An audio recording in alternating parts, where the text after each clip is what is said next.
Սիրո և ամուսնության նկատմամբ ֆրանսիացիների և ֆրանսուհիների հայացքներն ավելի լավ հասկանալու համար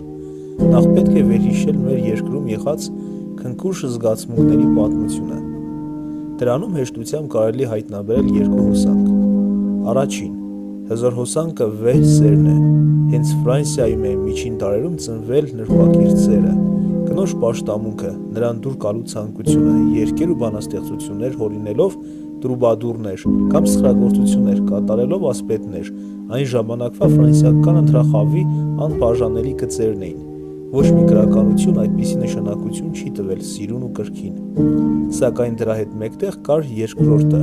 շատ տարածված հոսանք։ Այն նկարագրում է Ռաբլեն։ Մարմնական զգացմունքային սերն այստեղ հանդես է գալիս մեծ պլանով։ Ըստ որում ամուսնությունն ավելի շուտ ոչ թե զգացմունքի հարց է, այլ համատեղ կյանքի համառ ձև, որը թույլ է տալիս երեխաներ մեծացնել և պաշտպանել փոխադարձ շահերը։ Մոլիերի մոտ, օրինակ, ամուսինը մի քիչ ծիծաղելի գործող անձ է, որին կինը եթե կարողանում է խաբում է։